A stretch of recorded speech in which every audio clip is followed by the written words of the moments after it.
কান দিয়া কোরআনের আওয়াজ শুনো, আজানের আওয়াজ শুনো, সওয়াব। কিন্তু একদল মানুষ কান দিয়া কোরআনের আওয়াজ শুনে না, ওই হেডফোন কানে লাগাইয়া সারা রাত গান শুনে শুনে, গুনার কথা শুনে শুনে রাত্র কাটায় দেয়। ও যুবক বাবা, ওই ঘুমের মধ্যে আজরাইল আসতে পারেনি। আজরাইল আলাইহিস সালাম আইসা যদি দেখে তোমার কানের মধ্যে গানের তার লাগানো, মুসলমান হিসাবে জবাব দেও, আল্লাহর আদালতে কেমন করে দাঁড়াবে? অথচ তোমার মতো কত যুবক এখনো আছে জীবনে মাদ্রাসায় পড়ে নাই, জীবনে আলিফ বা তাও শিখে নাই। এমন যুবক জেনারেল লাইনে পড়েছে, বাংলা ইংরেজি পড়েছে, 5 ওয়াক্ত নামাজ পড়ে আছে না নাই? রাস্তায় গাড়ি চালায় যুবক, নামাজ ছাড়ে না। কৃষি কাজ করে, নামাজ পড়ে। নদীর মধ্যে মাছ ধরিয়াও নামাজ পড়ে। র্যাব, আর্মি, পুলিশ, বিডিআর এর চাকরি করে, নামাজ পড়ে। ওসিডিসি, এসপিআইজির চাকরি করে, নামাজ পড়ে। মেম্বার, চেয়ারম্যান, এমপি নামাজ পড়ে। ব্যবসায়ী নামাজ পড়ে, চাকরিজীবী নামাজ পড়ে। বলো তোমার কপাল কেন খারাপ? তুমি কেন পারো না? একই ফ্যামিলির মধ্যে দুটো ভাই, ছোট ভাই বড় ভাইয়ের আগে বিবাহ করে ফেলেছে। এরকম হয় কি না? বড় ভাই বিবাহ করে না, ছোট ভাইয়ের ঘরে সন্তানও আসছে। একদিন বড় ভাইকে ডাক দিয়া বলে, ও ভাইজান, তুমি বিবাহ করো না কেন? বলে, বিবাহ করার মতো পাত্রী পাই না, মেয়ে পাই না। মনে মনে ভাবলো, ছোট ভাই একটু আপ টু ডেট, আধুনিক, বড় ভাই একটু আমলওয়ালা, নামাজ কালাম পরে, দাড়িওয়ালা। ছোট ভাই বিবাহ করেছে, সন্তান হলো। বড় ভাই যখন বলল মেয়ে পাই না, বিয়া করবো কি? ছোট ভাই মনে মনে ভাবলো, হয়তো দামি কোনো শিক্ষিতা মেয়ে চায়, ডানা কাটা পরি। খুঁজে টুইজে একটা পেয়ে গেছে। বড় ভাই এর কাছে আওয়াজ দিল, ভাই, সম্ভ্রান্ত পরিবারের একটা শিক্ষিতা মেয়ে পেয়েছি, ডানা কাটা পরি। বড় ভাই বলে, আল্লাহর কসম, এমন মেয়ে আমি বিবাহ করব না। যুবকরা ভালো করে শোন, পর্দার আড়ালের যুবতী বোনেরাও ভালো করে শোনা উচিত। ও পর্দার আড়ালের মা বোনেরা, আপনার মতো কত মা, কত বোন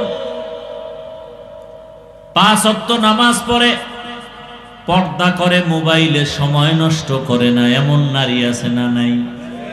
এরে আম্মা জান, আপনি কেন পারেন না? আপনারা তো হাফেজে কোরআনের মায়ের মতোই মা, আলেমের মায়ের মতোই মা। আপনারা তো সাহাবায়ে কেরামদের মায়ের মতোই মা। খাদিজা রাদিয়াল্লাহু আনহার মতো নারী, ফাতেমা রাদিয়াল্লাহু আনহার মতো নারী, আয়েশা রাদিয়াল্লাহু আনহার মতো নারী। এরে আম্মা জানেরা, বোনেরা, আপনাদের মতো কত মা পর্দা করে, 5 বেলার নামাজ পড়ে। আপনারা কেন স্বামীর টাকা গুনার কাজে ব্যয় করে মার্কেটে মার্কেটে দৌড়ান? স্বামী একদিন মরে গেলে এই সম্পদ তো আপনার থেকে যাবে। অতএব আপনার সম্পদ আপনি কেন নষ্ট করেন? বুঝি না। হেদায়াতের মালিক আমার আল্লাহ। আল্লাহওয়ালাদের নেক দোয়া না থাকলে আগানো যায় না। বর্তমানে তো নবী আসবেন না, সাহাবায়ে কেরাম আর আসবেন না বয়ান করতে। এ দুনিয়ার মানুষ আল্লাহর ভয় অন্তরে জমা করে গুনাহ থেকে বাঁচতে হলে উলামায়ে আহলে হক, আল্লাহওয়ালাদের নেক দোয়া, নেক নজর লাগবে। সোহবতে লে তোরা সালেহ কুনাত সোহবতে তর লে তোরা লে কুনা।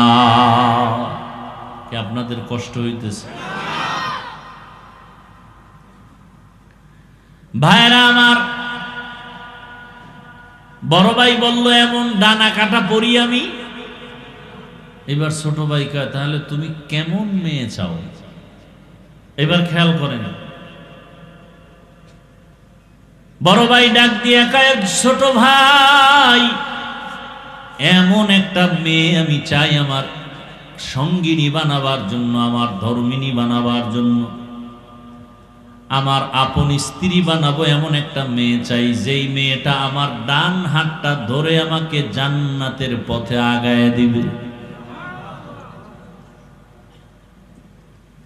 ছোট ভাইকা তোর কপালে বিয়া নাই, কারণ এমন মেয়েও ভাবি না। বড় ভাই ডাক দিয়া কয় শোন ছোট ভাই শোনো, আল্লাহ যদি কবুল করে সময় বেশি লাগবে না। আল্লাহ যদি কবুল করে নেন সময় বেশি প্রয়োজন হবে না।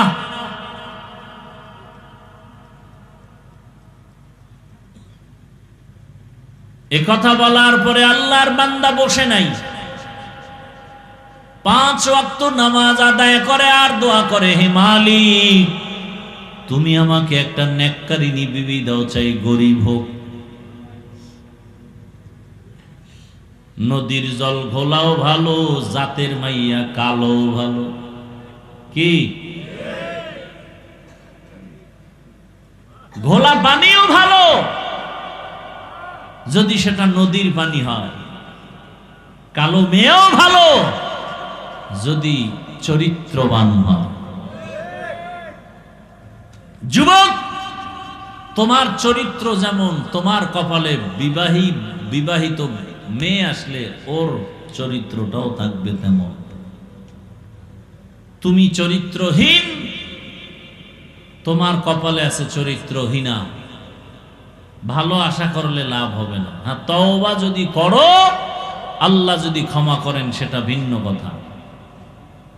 আল্লাহর বান্দা মুনাজাতে নামাজে দোয়া করে, হে আল্লাহ দয়া করে তুমি নেককারিনী একটা বিবি দাও, কারণ কিয়ামতের ময়দানে স্বামী হইয়া আল্লাহর আদালতে দাঁড়াইতে হবে, স্ত্রীর বেলায় হিসাব দিতে হবে। আলা কুল্লুকুম রাঈন কুল্লুকুম মাসউলুন আন রাঈয়াতিহি।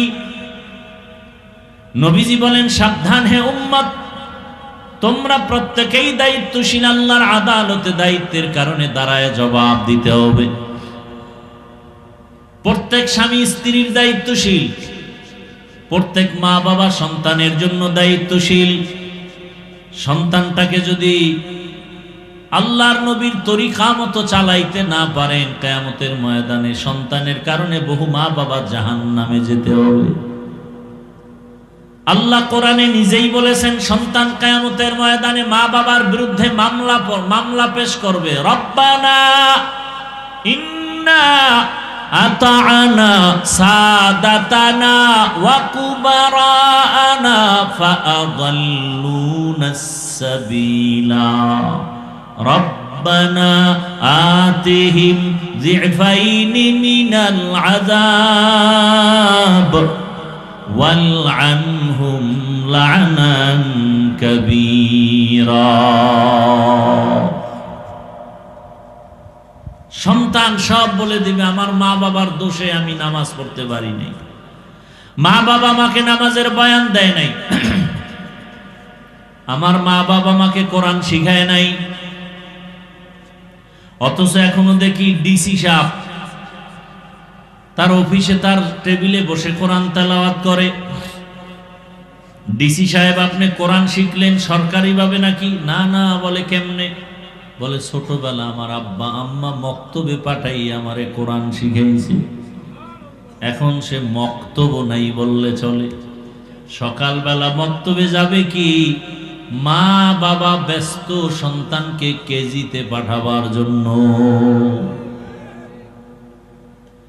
অপকৌশলে মক্তব বন্ধ হয়ে গেছে। আমরা মুসলমান বুঝতে পারি না, মুসলমানের ইতিহাস আমরা জানি না।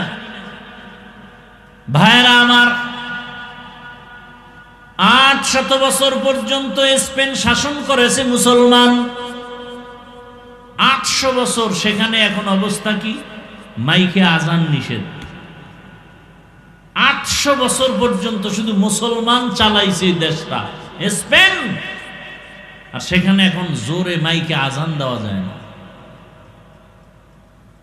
ইরাকের বাগদাদ এলেমের নগরী,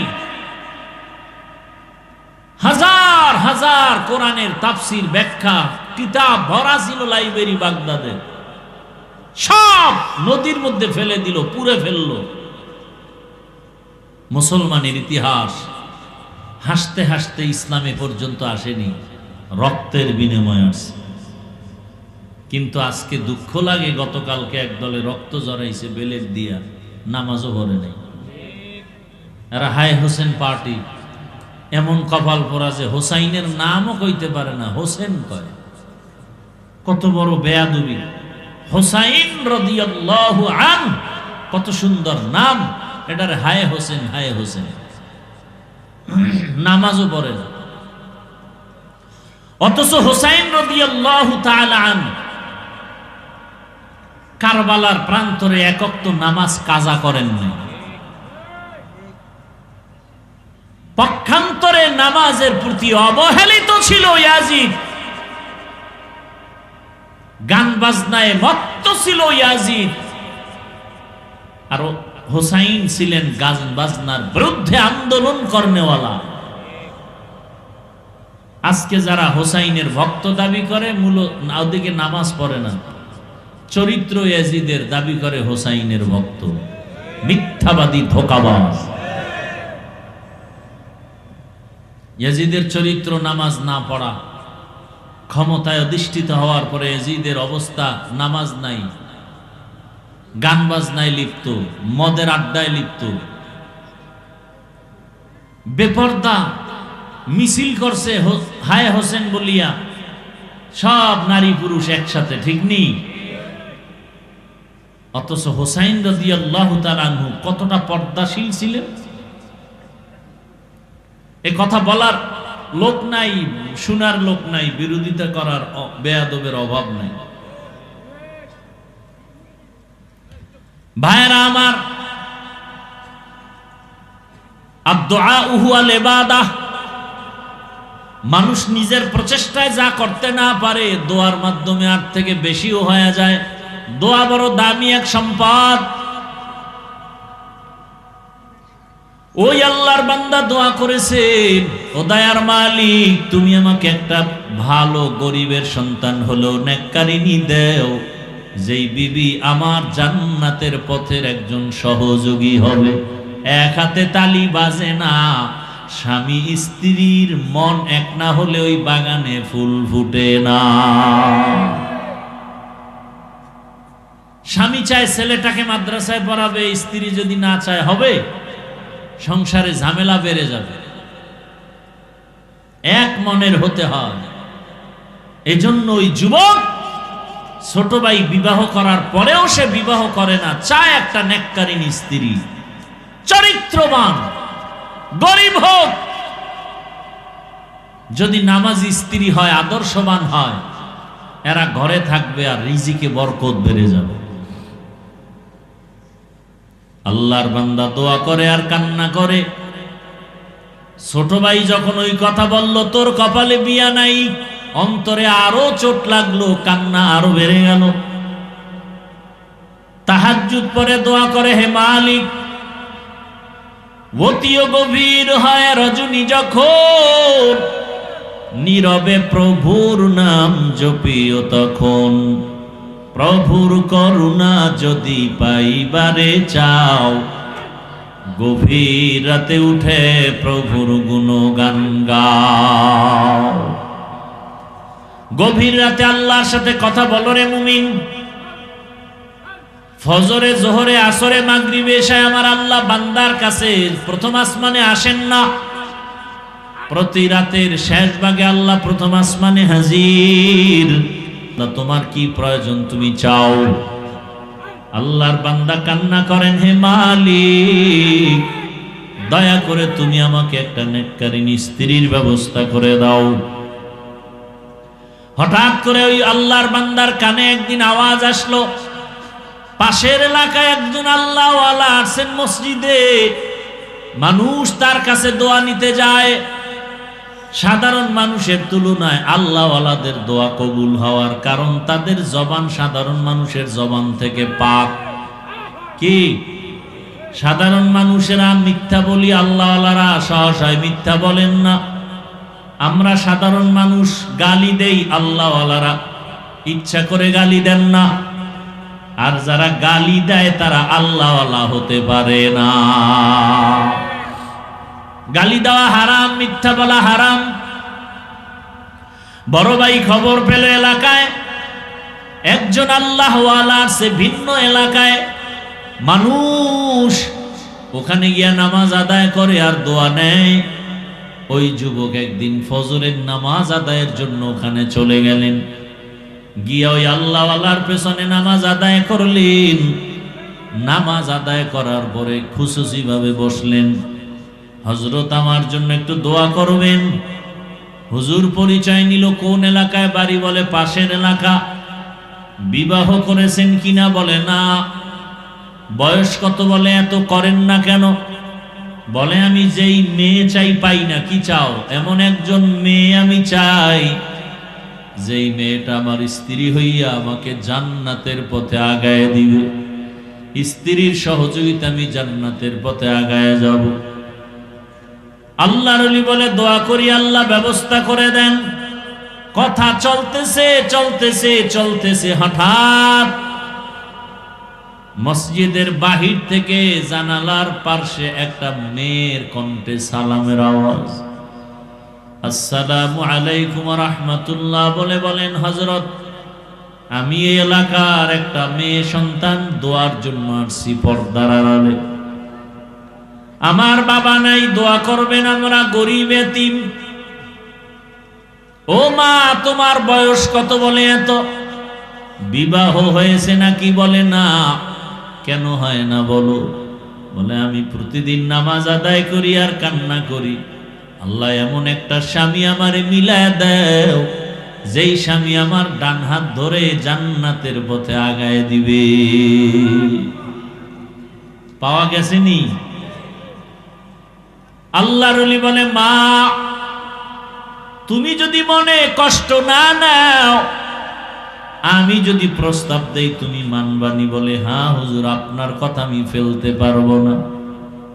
এইবার হুজুরের কথায় আল্লাহওয়ালার কথা মধ্য হইয়া ওই মেয়ে আর যুবক বড় ভাইয়ের সাথে বিবাহের তারিখ হলো, বিবাহ হয়ে গেল। এই যুবকেরা ভালো করে শোনো, পর্দার আড়ালের মা বড় ভালো করে শুনেন। এবার এই যুবক যুবতী হালাল পন্থায় বিবাহের বন্ধনে এসে কোন রকম সংসার চালায়, গরিবী হালাত। একেবারে পাহাড়ের পার্শ্বে গিয়া ঘর উঠাইছে, মানুষের মাঝে পর্দা রক্ষা হয় না বিদায়। আল্লাহর বান্দা ওখানে নামাজ আদায় করে, কাজ করে, নামাজ বন্ধ করে না। ফজরের নামাজ, তাহাজ্জুদের নামাজ আদায় করে স্বামী আর স্ত্রী এক জায়গায় বসে আমার মাওলার কাছে দোয়া করে, ও দয়ার মালিক, দুইজনে দুই দিক থেকে দোয়া করছি, কবুল করছো। আমার স্বামী এমন একটা মেয়ে চাইছে, তুমি মিলায় দিছো। আবার স্বামী বলে এমন একটা স্ত্রী চাইছি, তুমি মিলায় দিছো। এইবার আমার জীবনের শেষ একটা চাওয়া, স্ত্রীও দোয়া করে, স্বামীও দোয়া করে, আল্লাহ একটা নেককার সন্তানের ব্যবস্থা করে দাও। ইব্রাহিম আলাইহিস সালাম 80 বছর বয়স পার হওয়ার পরে নেককার সন্তানের দোয়া করলেন, রব্বি হাবলি মিনাস সালিহিন। ওই যুবক যুবতীও দোয়া করে, আল্লাহ নেককার সন্তান দাও। আল্লাহর কাছে চাইতে হয়, চাইলে আমার মাওলা বড় খুশি হয়ে যায়। দুনিয়াওয়ালারা চাইলে বেজার হয়, আল্লাহ চাইলে কি হয়? আল্লাহ কয় আমার কাছে চাও। দুনিয়াওয়ালারা বেজার হয় কেন? বলে ওরা অভাবী, আর আমি আল্লাহর কোনো অভাব নাই। ইয়া আইয়ুহান নাস আনতুমুল ফুকারাউ ইলাল্লাহ ওয়াল্লাহু হুয়াল গানিয়্যুল হামিদ।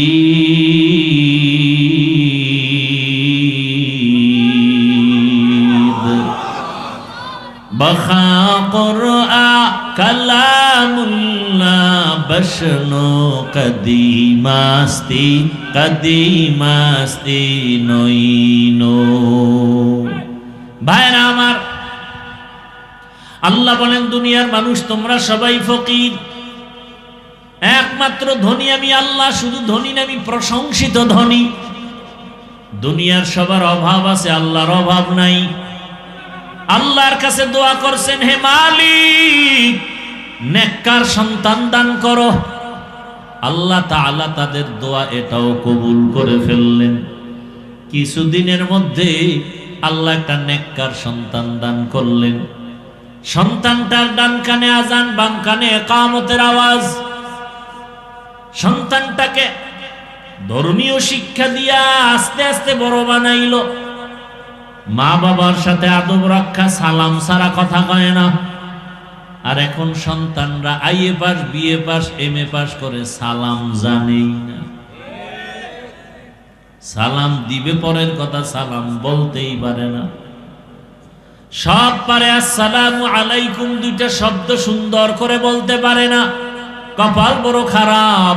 আর মোবাইল আসার পরে তো সালাম জবাই হয়ে গেছে। এখন হ্যালো চলে, সালাম চলে না। মোবাইলে কি চলে? হ্যালো, সালাম নাই। অথচ সালাম, যেই সমাজে সালাম আছে ওই সমাজে শান্তি আছে। শান্তি, যেই ঘরের মধ্যে সালাম আছে শান্তি আছে। স্ত্রী স্বামীকে সালাম দিবে, স্বামী স্ত্রীকে সালাম দিবে। সন্তান মা বাবাকে সালাম দিবে, মা বাবা সালাম দিবে সন্তানকে। ঘরের মধ্যে ঢুকতে গেলেই সালাম, আসসালামু আলাইকুম ইয়া আহলাল বাইত, ও বাড়িওয়ালা তোমাদের উপরে শান্তি বর্ষণ হোক। জিনেরা থাকলেও জবাব দিবে, ফেরেশতারাও আছে ঘরের মধ্যে, তারাও জবাব দিবে। ঘরের মধ্যে ডান পা দিয়া ঢুকবা, ঘরের মধ্যে ঢুকার সময় জোরে জোরে দুরূদ ইব্রাহিমী পড়বা। ঘরের মধ্যে ঢুকতে গিয়া আলহামদু সূরা পড়বা, কুল হু আল্লাহ পড়বা। রিজিকের বরকত কখনো যাবে না। আল্লাহ পাক নেককার সন্তান দিলেন। সন্তানটাকে আস্তে আস্তে লালন পালন করে বড় বানাইলেন। যুবক বয়সে যখন উপনীত হলো, এখন যুবকের মধ্যে আগুন জ্বলে, আগুন, ঈমানের আগুন। বাতিলের বিরুদ্ধে আন্দোলনে ফেটে পড়ে, যেখানে শুনে বাতিল সেখানে ঝাঁপায়া পড়ে। খবর পেল মিশর বেঈমান মুশরিক ইহুদিরা দখল করেছে। যুবক রেডি হয়ে গেল প্রতিবাদের জন্য, ময়দানে ঝাঁপায় পড়লো। মিশর তার হাতে নিয়ে আসলো। খবর পেল বাইতুল মুকাদ্দাস জালেমরা দখল করেছে, আন্দোলনে নেমে পড়লো। বাইতুল মাকদিস তিনি হাতের মধ্যে নিয়ে আসলো জালেমদের থেকে।